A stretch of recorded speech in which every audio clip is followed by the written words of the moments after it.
Hello students, my name is Jyoti. आज हम class 10th की एक्सरसाइज 1.3 का इंट्रोडक्शन देखते हैं। So let's start. Revisiting irrational number, मतलब हम इरेशनल नंबर को फिर से देखेंगे क्या होता है। फिर से देखेंगे मतलब है कि हम 9th क्लास में इनको देख के आ चुके हैं कि इरेशनल नंबर क्या होते हैं, तो एक बार इनको फिर से बस रिवाइज करेंगे। इरेशनल नंबर क्या होते हैं? इरेशनल नंबर वो होते हैं जिनको हम PYQ की फॉर्म में हम नहीं लिख सकते। We can't write in the form of P by Q, जिनको हम P by Q की फॉर्म में नहीं लिख सकते हैं उनको इरेशनल नंबर बोलते हैं। और क्या बोल सकते हैं इरेशनल नंबर को? और हम बोलते हैं square root of prime number. Square root of prime number, जितने ही प्राइम नंबर होते हैं उनका स्क्वायर रूट एक इरेशनल नंबर होता है। ये टाइप्स बता रही हूं मैं, ठीक है। ऐसे ही जरूरी नहीं कि प्राइम नंबर प्राइम नंबर का स्क्वायर रूट ही इरेशनल नंबर होगा, और भी बहुत सारे होते हैं। जैसे एक 15 है, 15 square root of 15 prime number तो नहीं है, लेकिन फिर भी ये क्या है, एक इरेशनल नंबर है। क्या है? एक इरेशनल नंबर है, क्योंकि ये किसी का भी परफेक्ट स्क्वायर नहीं होता। तो इसकी एक और कंडीशन हो सकती है। और क्या कंडीशन हो सकती है? देखो, एक तो देख ली कि जो प्राइम नंबर्स होते हैं उनका स्क्वायर रूट भी एक रैशनल नंबर होता है। और एक जैसे ये देखो कि ये क्या है, एक प्राइम नंबर तो नहीं है, लेकिन ये भी क्या मिला हमें कि रैशनल नंबर मिला। तो यहाँ से मैं क्या लिख सकती हूँ? यहाँ से मैं लिख सकती हूँ square root of not perfect square, जो मतलब परफेक्ट स्क्वायर नहीं बनता किसी का भी, नॉट परफेक्ट स्क्वायर, जो किसी भी नंबर का परफेक्ट स्क्वायर नहीं बन पाता उसका स्क्वायर रूट भी क्या होता है? इरेशनल नंबर होता है। क्या होता है? इरेशनल नंबर होता है। जैसे 15 किसी का भी परफेक्ट स्क्वायर नहीं होता, तो ये इरेशनल नंबर है। ऐसे ही 6 प्राइम नंबर नहीं है, और 6 भी किसी का भी परफेक्ट स्क्वायर नहीं होता, तो ये भी क्या है? इरेशनल नंबर है। ऐसे अलग अलग ये सिर्फ टाइप्स है इरेशनल नंबर की, हमें ऐसे पता चलता है। हम ऐसे मतलब रिकॉल कर सकते हैं कि ये इरेशनल नंबर है, ये इरेशनल नंबर नहीं है, ठीक है। ये कुछ टाइप्स थी इरेशनल नंबर्स की। आगे देखते हैं हम और इसमें क्या क्या है। और देखो, रैशनल नंबर हमें पता ही है क्या होते हैं, जिनको हम P/Q की फॉर्म में लिखते हैं। वो क्या होते हैं? रैशनल नंबर होते हैं। आप देखो, मेरे पास एक रैशनल नंबर है, मैं रैशनल को फिर नोट कर रही हूँ, और मेरे पास एक इरेशनल नंबर है। अगर मैं इन दोनों को प्लस कर रही हूँ, क्या कर रही हूँ मैं? इन दोनों को प्लस, तो अपना आंसर क्या आएगा? अपना आंसर आएगा इरेशनल नंबर। क्या आएगा? इरेशनल नंबर आएगा। कैसे? कैसे? मान लो मैंने एक नंबर ले लिया 2 एक रैशनल नंबर है, दूसरा नंबर ले लिया हमने √3, तो ये क्या है? एक इरेशनल नंबर। ये रैशनल है, ये इरेशनल है, और इन दोनों का सम क्या होगा? इन दोनों का सम होगा इरेशनल। मतलब इस पूरे नंबर को हम क्या बोलेंगे? इरेशनल नंबर बोलेंगे। क्या बोलेंगे? Irrational number. ऐसे ही एक रैशनल और एक इरेशनल, और इन दोनों के बीच में माइनस का, मतलब ये दोनों माइनस हो रहे हैं, सब्ट्रैक्ट हो रहे हैं, तो इसका आंसर भी क्या आएगा? इरेशनल आएगा। क्या आएगा? इरेशनल। मान लो मैंने एक मान लिया 2, एक मान लिया √3, इन दोनों का माइनस जब हम कर रहे हैं, तो ये पूरा कंप्लीट नंबर बन गया इरेशनल नंबर। क्या बन गया? Irrational number.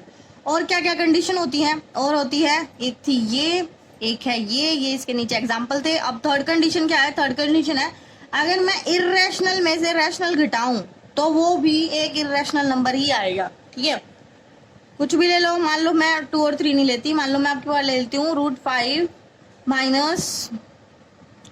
3 ले लेती हूँ, ठीक है। तो ये भी क्या है? एक इरेशनल नंबर है। ये कंप्लीट नंबर क्या है? एक इरेशनल नंबर है। और क्या कंडीशन होती है? और इसकी कंडीशन होती है रैशनल और इरेशनल की मल्टीप्लाई। रैशनल और इरेशनल की मल्टीप्लाई भी इरेशनल नंबर आता है। क्या आता है? इरेशनल नंबर आता है। कैसे? मल्टीप्लाई कर लो, 2 रैशनल है, √3 रैशनल है, तो ये क्या बन गया? एक इरेशनल नंबर बन गया। क्या बन गया? Irrational number. ये कुछ प्रॉपर्टी होती है रैशनल इरेशनल की, आपको पता होनी चाहिए। और इसकी फिफ्थ प्रॉपर्टी है, अगर इरेशनल की मल्टीप्लाई इरेशनल से हो रही है तो वो इरेशनल भी आ सकता है और वो रैशनल भी आ सकता है। यहाँ पे हम श्योर नहीं कह सकते कि वो रैशनल ही आएगा या इरेशनल आएगा, इन दोनों में से कुछ भी आ सकता है। कैसे मैम? कुछ एग्जाम्पल दो। तो देखो, मान लो मैंने एक ले लिया √3 और दूसरा भी ले लिया √3, तो अगर इन दोनों की मल्टीप्लाई करूंगी तो आएगा 3, और 3 क्या होगा? एक रैशनल हो गया, क्या हो गया, रैशनल हो गया।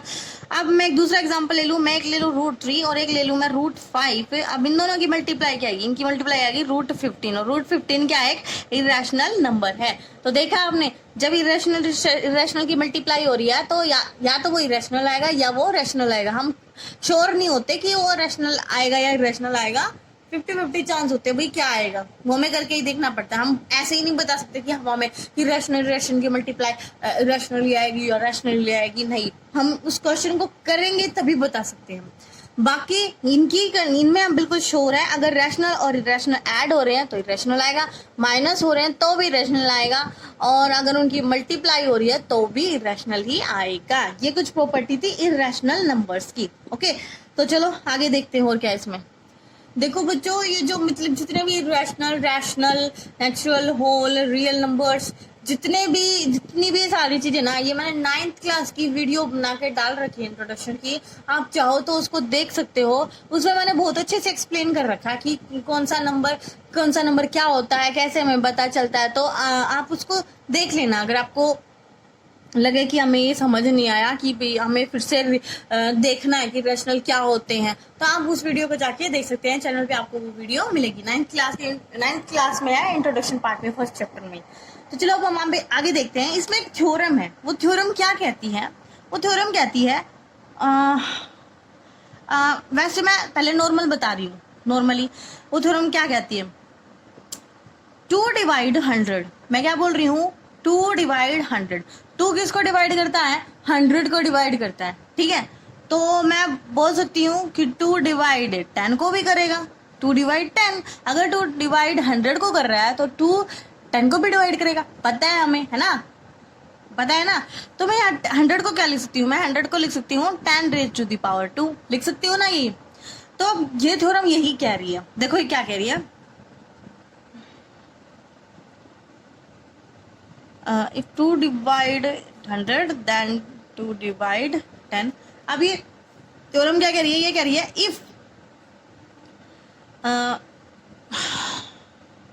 if p divide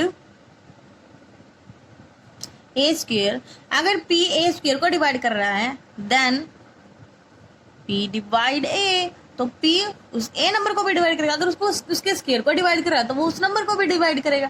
यही थ्योरम ये कह रही है। और इसमें ये p क्या है, p क्या है, p एक प्राइम नंबर है। p क्या है भाई, एक प्राइम नंबर है। क्या है, प्राइम नंबर है। ओके, प्राइम नंबर है, ठीक है भाई। अब मैं आपको ये थ्योरम कंप्लीट नहीं कर रही, क्योंकि जितना इसका यूज था ना, वो ये मेन यही है, if p divide p a square then p divides a। इसी का यूज होके जितने भी क्वेश्चन आ रहे हैं वो सभी होंगे। तो देखो इसका फर्स्ट क्वेश्चन क्या है वो देखते हैं। क्वेश्चन है √2 इज अ रैशनल नंबर। हमें तो पता है कि ये √2 इरेशनल नंबर है, लेकिन ये इस एक्सरसाइज में क्या कहना चाह रहा है हमसे, ये हमसे इसका प्रूफ मांग रहा है कि प्रूव करो कि √2 एक इरेशनल नंबर है। क्या है, इरेशनल नंबर है। कैसे प्रूव कर सकते हैं हम, अब हम कह देंगे, बहुत सारे बच्चों के दिमाग में आ रहा होगा कि मैम इसको कह देंगे कि p/q की फॉर्म में नहीं लिखा जाएगा तो ये इरेशनल नंबर है, और ये प्राइम नंबर का भी स्क्वायर रूट है तो भी यही रैशनल नंबर है।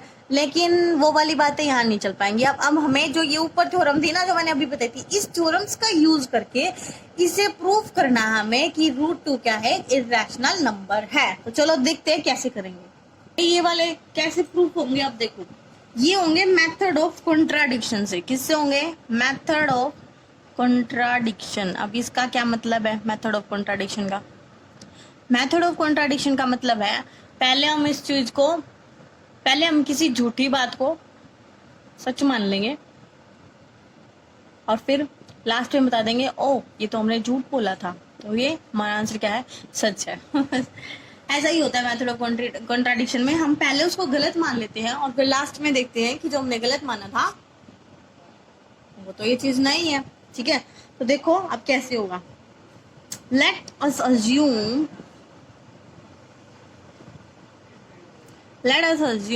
तो देखो भाई मैंने क्या माना, let us assume √2 is a rational. मैंने क्या मान लिया, √2 को रैशनल नंबर मान लिया। अब हमें पता है ये रैशनल नहीं होता है, इरेशनल होता है, लेकिन हम क्या मान रहे हैं, इसको झूठ मान रहे हैं। क्या मान रहे हैं, झूठ मान रहे हैं। तो हमें झूठ मान के वो क्वेश्चन करना पड़ेगा। Let us assume √2 is a rational number.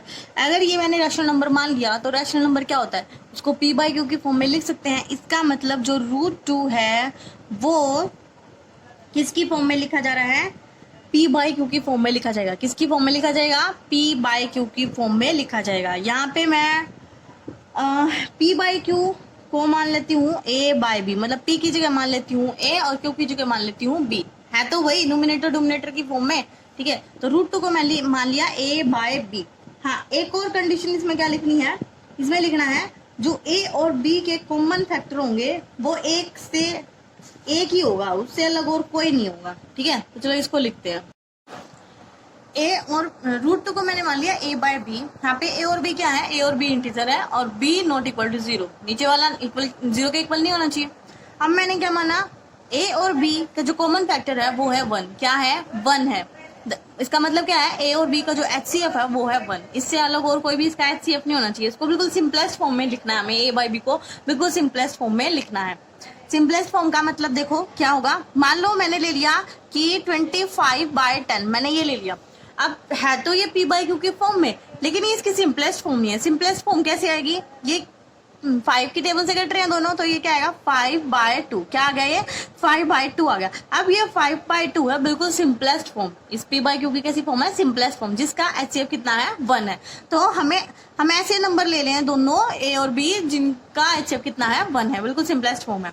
अब इसमें दोनों A और B को मैंने क्या माना, को प्राइम माना है। क्या माना है, को प्राइम माना है, ठीक है। को प्राइम क्या होते हैं, को प्राइम वही होते हैं कि उनका HCF कितना हो, 1 हो, दो नंबर्स का HCF कितना हो, 1। तो चलो आगे देखते हैं। अब मैंने इसको मान लिया कि A बाई बी के इक्वल है, फिर से लिख लेते हैं इसको। √2 किसके इक्वल है, A बाई बी के इक्वल है। तो इसका मतलब अब क्या करेंगे, B को मैं इधर ले आती हूँ तो ये से मल्टीप्लाई हो जाएगा, ये हो जाएगा √2B is equal to A हो जाएगा। ऐसे हो सकता है, मैं इसको क्रॉस कर रही हूँ, इधर लेके आ रही हूँ। अब करेंगे मल्टीप्लाई नहीं, स्क्वेयरिंग बोथ साइड। क्या करेंगे हम, स्क्वेयरिंग बोथ साइड। ये भाई गलत लिखा गया था, squaring both side. Squaring both side कर देंगे तो क्या होगा, यहाँ पे स्क्वेयरिंग और इधर भी स्क्वेयरिंग। यहाँ पे स्क्वेयरिंग हुई तो क्या आएगा, 2B² is equal to A² आ गया। अब क्या करेंगे, B² इधर ही रहेगा, यहाँ A² बाय में 2, ये 2 में वापस इधर ले आई।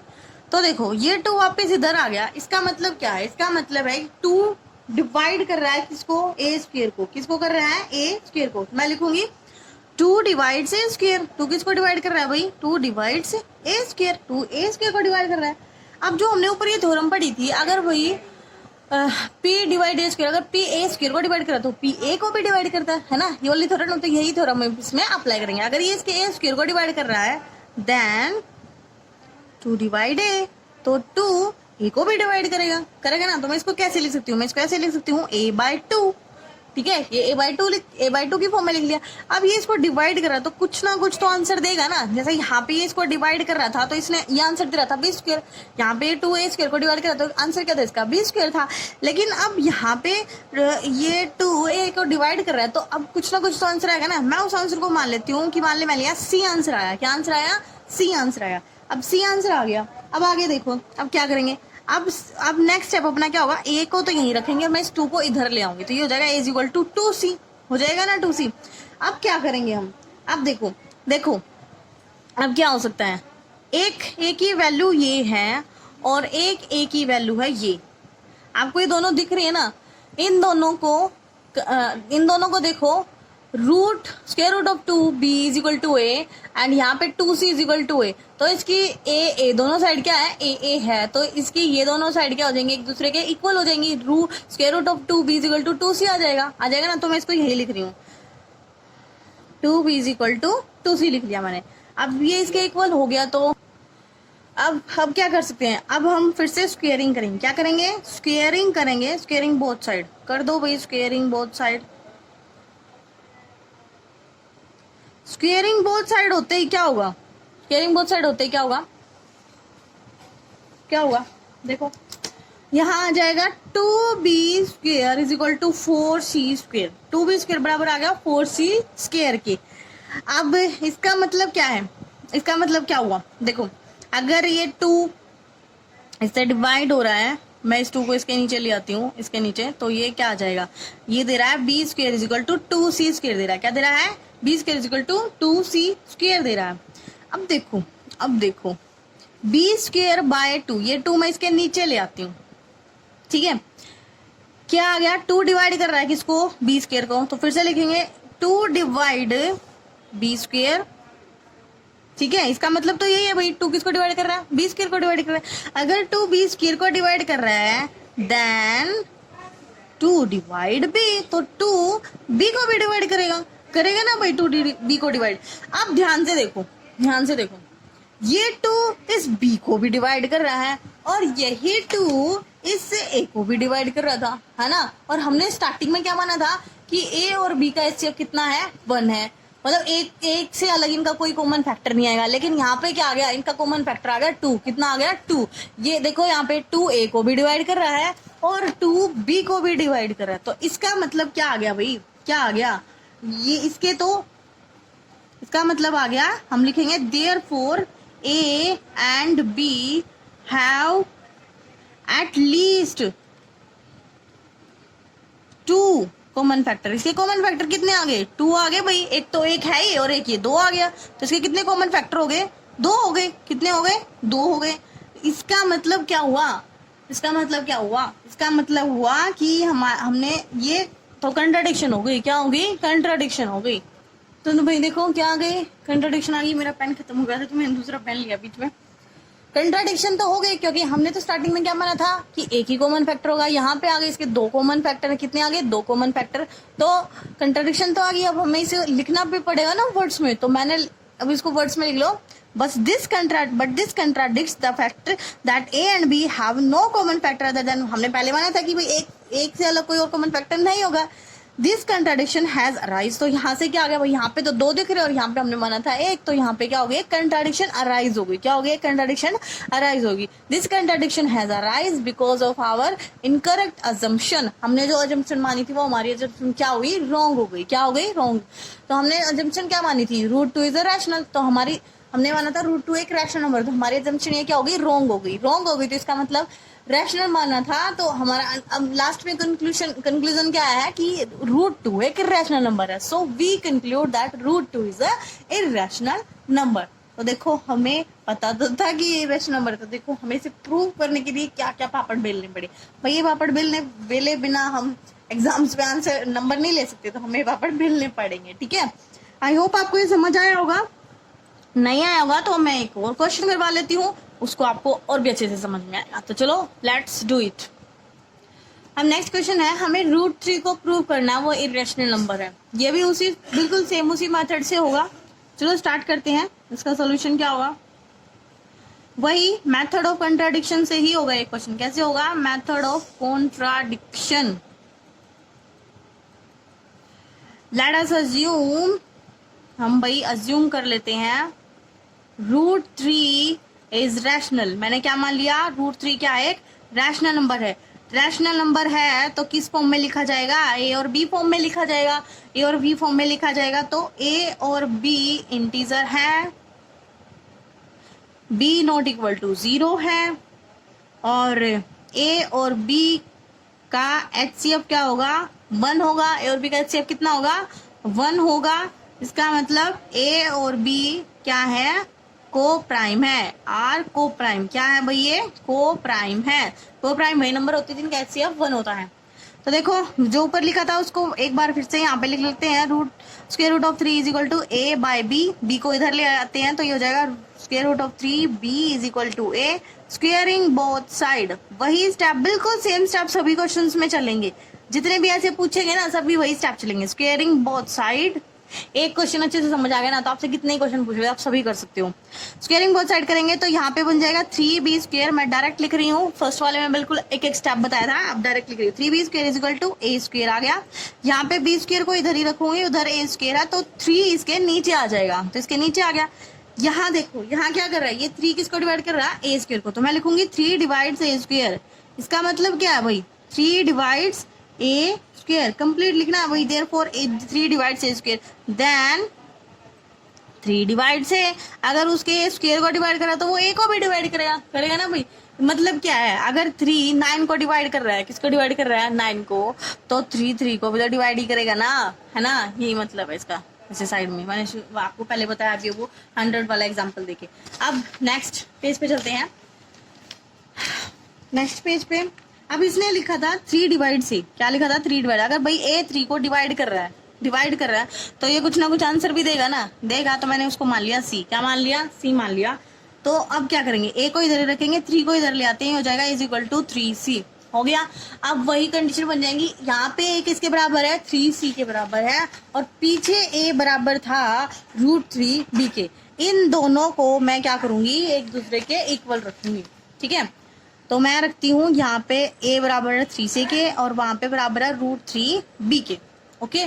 अब क्या करेंगे, अब हम कर देंगे स्क्वेयरिंग बोथ साइड, स्क्वेयरिंग कर दो वही फिर से, squaring both side, squaring both side हो जाएगा। तो ये हो जाएगा 9c square is equal to 3b square, ठीक है। अब c स्क्वेयर को इधर ही रखेंगे, 3b स्क्वेयर बाय 9, इतना आ गया ना। अब ये कट हो रहा है तो कितना आएगा, ये आ जाएगा b square by 3, c square is equal to आ गया b स्क्वेयर बाय 3। इसका मतलब ये 3 किसको डिवाइड कर रहा है, b स्क्वेयर को डिवाइड कर रहा है, 3 डिवाइड्स b स्क्वेयर। अगर ये इसके स्क्वेयर को डिवाइड कर रहा है तो ये b को भी डिवाइड करेगा, तो हम लिखेंगे 3 डिवाइड b, 3 b को भी डिवाइड करेगा। अब भाई देखो कंट्राडिक्शन अराइज हो गई, ये 3 b को भी डिवाइड कर रहा है और यही 3 इस a को भी डिवाइड कर रहा है ना।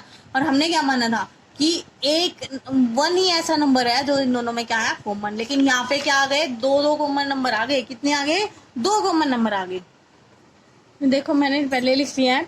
अब यहाँ पे मुझे क्या मिला कि इसके 2 कॉमन फैक्टर आ गए, एक तो 1 है ही और दूसरा 3 भी आ गया। तो ये क्या होगी, कंट्राडिक्शन अराइज हो गई।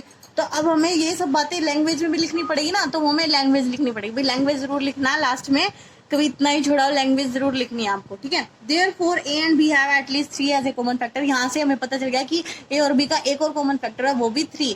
बट दिस कंट्राडिक्ट, ये क्या कर रहा है, कंट्राडिक्शन का दे रहा है। कैसे दे रहा है, क्योंकि हमने स्टार्टिंग में माना था कि A और B क्या है, को प्राइम वही नंबर होते हैं जिनका HCF 1 होता है। लेकिन यहाँ पे तो HCF 3 भी आ रहा है, इसका मतलब कंट्राडिक्शन अराइज होगी। This contradiction has arisen because of our incorrect assumption. ये कंट्राडिक्शन अराइज कैसे हुई, ये कंट्राडिक्शन अराइज हुई हमारी इनकरेक्ट एजम्पशन की वजह से। और हमने वो इनकरेक्ट एजम्पशन क्या मानी थी, √3 is a irrational number, √3 is a rational number. हमने क्या माना था स्टार्टिंग में कि √3 एक रैशनल नंबर है। तो कंट्राडिक्शन अराइज होगी। तो हम अब लास्ट में हमारा कंक्लूजन क्या है, हमारा लास्ट में कंक्लूजन आया कि √3 क्या होगा, एक इरेशनल नंबर होगा। So we conclude that √3 is a irrational number. I hope आपको ये क्वेश्चन बहुत अच्छे से समझ आएगा। अगर आपसे कितने ही क्वेश्चन पूछ रहे हैं, आप इस टाइप के ऐसे क्वेश्चन कर सकते हो। ओके, तो चलो नेक्स्ट क्वेश्चन देखते हैं। हम अपना इंट्रोडक्शन पार्ट इतना ही रखते हैं, क्योंकि जो इसमें नेक्स्ट क्वेश्चन जो एग्जांपल्स आए ना दोनों, वो बिल्कुल ऐसे ही सेम एक्सरसाइज में भी है, तो हम वही देखेंगे। वैसे वहां समझ आ जाएंगे तो आप ये एग्जाम्पल भी इजिली कर पाओगे। अब सारा मैं करवाऊंगी, कुछ तो आप भी आपके लिए भी छोड़ू ना। तो ये 2 एग्जाम्पल्स आपके लिए, लेकिन अभी नहीं, जब मैं एक्सरसाइज करवा दूंगी तब उनको ट्राई करना, ठीक है। ओके बच्चों, अच्छे से पढ़ाई करना। Bye bye, take care.